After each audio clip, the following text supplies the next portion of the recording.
All right, how's it all going? I hope it's going good. We can move in a bit closer because we've got the mic on today, so hopefully we can explain this um, move that we've. It's not really a move. I mean, look how small it is.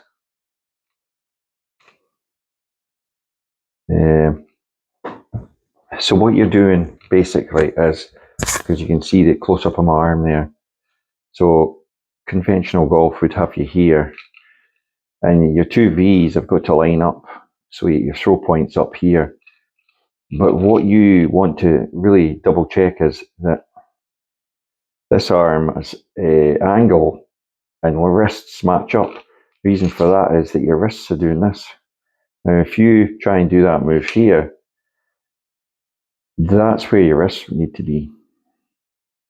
Right? So once you've found that position, then you can actually just position yourself and get yourself a bit more correct. Yeah, so your lines then all match up. So this angle here is one piece. Yeah, so that your wrists are doing simply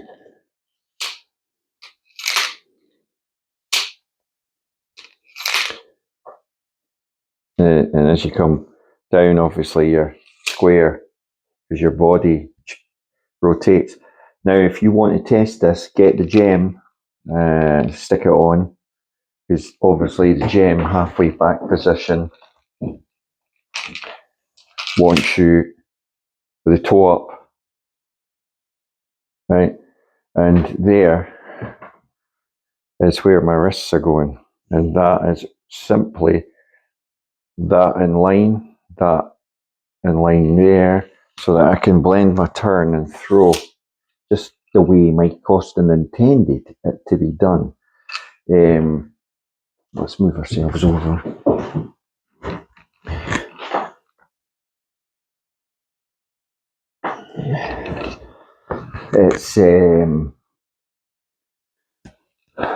It's a power move, and it also stops like any hand manipulation.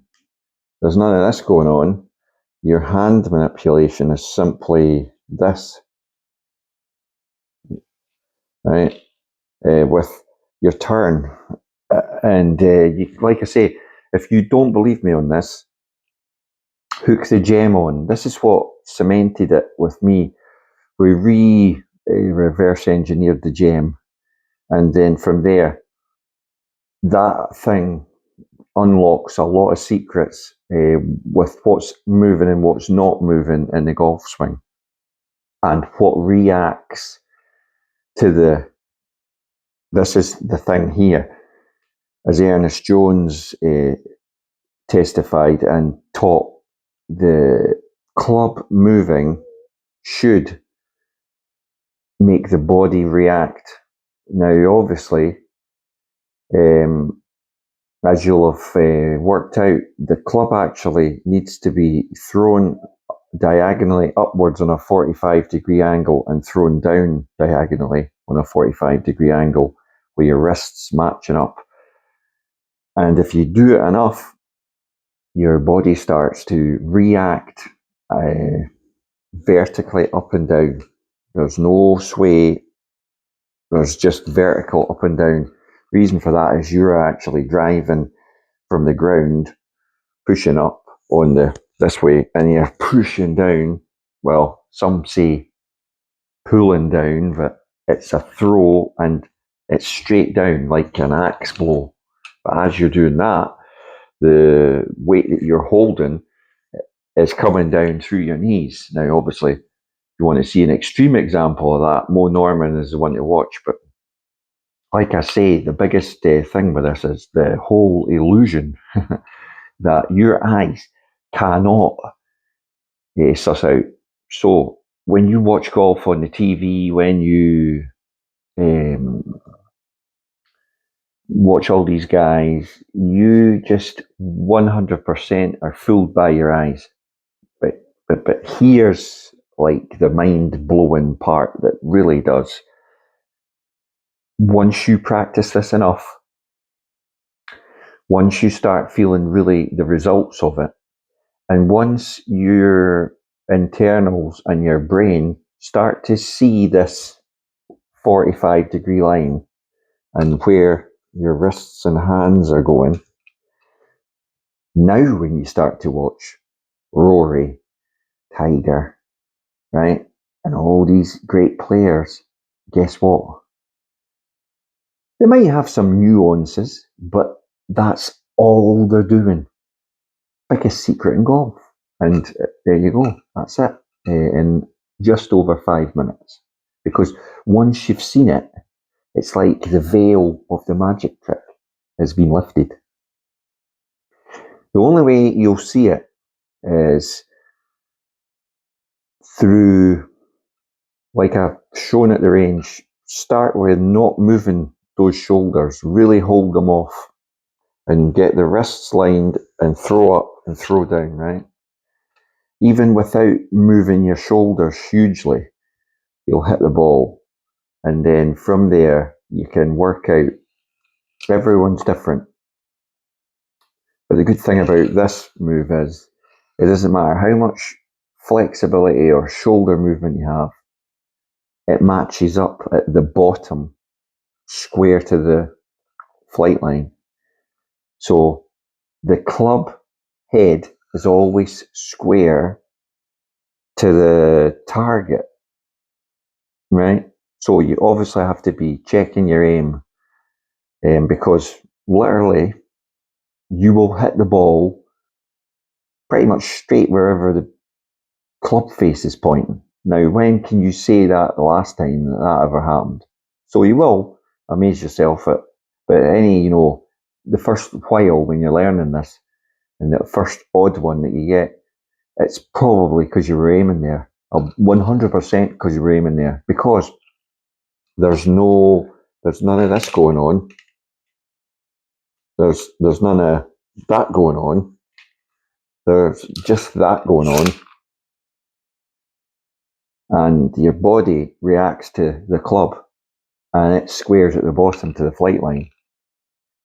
We'll talk more about this because it is mind-blowingly simple, but at the same time, and as I say, it's two things you have to do. I don't want to overcomplicate it any more than that because there is a heck of a lot more moving parts to this, but you can control two things perfectly every time, which takes care of the rest. So the other 300 moving parts, forget about them. You don't need to worry about them. It's automatic. When was the last time somebody told you that on a golf swing that you could? This is the thing. You really can teach yourself this, and you really can, every time you play and every time you practice, improve. Just like any other sport you practice. And I mean, up until 25 years ago, I wouldn't have said that was possible because you could spend hours, days, and lose it like that, or get worse because you were trying to control things the wrong way, and then you were, like I say, saving things with your hands, but you think you've got a fundamental good golf swing, and then you expect to play at your handicap. Too many variables. It ain't going to happen. What's going to happen? You're just going to get worse. You're going to have two-way misses. You're going to just play horrendously, and your handicap's going to go up. Ring any bells? Just look at the handicap system. Everyone is playing off inflated high handicaps because you're using the lever wrongly. Thanks for watching. Support the channel. A like, a thumbs up. It's all for charity. Macmillan, Help the Heroes, Shelter UK, that's where all the ad revenue goes. Best thing you can do is make yourself up one of these. You can attach the gem onto that. And like I say, it swings at D4 swing weight. It needs to be shoulder width, and it's just 12mm, 15mm pipe. Get yourself a slide weight and block the ends off. Make sure you really block the ends off safely so the weight doesn't shoot straight out. You've got to use the dead ends, and then you tape them up for safety. We call it the rhythm stick, but it's long enough so that set, because change direction you've got to wait for. But believe it or not, that's the change of direction. So if you timed that, I mean, your downswing is 0.25 seconds. So good luck trying to actually control that. You've got to be able to, guess what, throw it away. Thanks for watching.